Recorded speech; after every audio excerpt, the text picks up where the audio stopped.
Dok, saya batuk, demam, meriang, udah mau seminggu nggak sembuh-sembuh. Ini udah kedua kalinya saya periksa dokter. Tolong bantu saya dok, takutnya saya sakit paru-paru.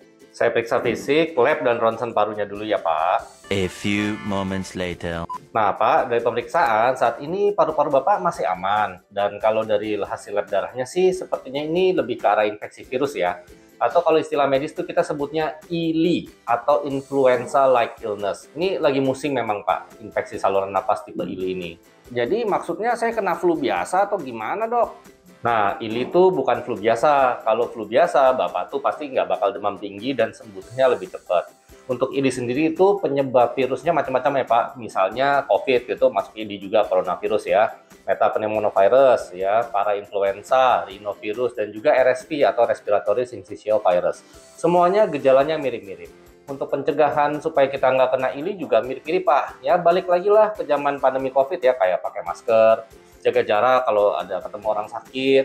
Terus yang buat yang lagi sakit jangan lupa etika batuknya, isolasi mandiri yang lagi sakit jangan sengaja malah ketemu banyak orang supaya tidak memperbanyak penularan di luar sana. Dan tentu kebersihan tangan ya, rajin cuci tangan. Kita juga harus menjaga imunitas dengan cara tetap makan yang bergizi, cukup olahraga, dan jangan kurang tidur. Oh gitu dok, kok ngeri-ngeri sedap sih dok? Berarti bisa jadi saya kena corona atau HMPV yang lagi viral di mana-mana itu dong dok? Ya bisa aja sih Pak, kalau mau dipastiin ininya apa enggak ya nanti tinggal kita cek PCR berbagai macam virus yang tadi saya sebutkan.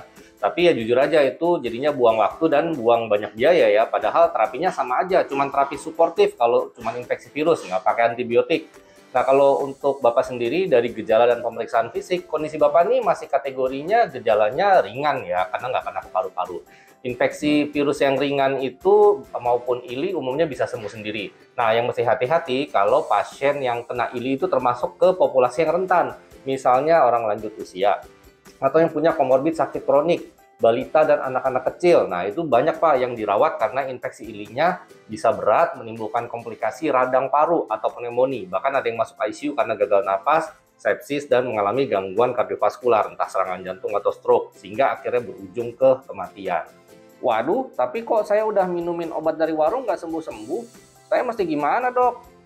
Nah, mungkin Bapak nih kebanyakan latihan bela diri kali, jadi kurang istirahatnya. Kalau gejala ringan, ya meskipun masih ringan nih, ilinya itu tetap harus istirahat, makan makanan sehat, minum vitamin C, probiotik, atau suplemen-suplemen nih bisa dilihat di listnya ya, yang bisa membantu meningkatkan daya tahan tubuh. Tapi harus tetap sesuai dengan anjuran dokter ya Pak, biar nggak salah nih dosis-dosis suplemennya.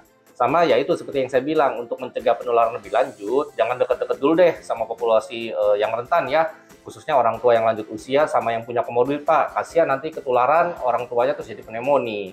Waduh, saya tinggal sama kakek guru saya dok, udah sepuh pula umurnya dan punya penyakit kronik, mimisan tiap baca buku dok. Wah, kalau itu mah aman lah Pak, bukan ILI itu.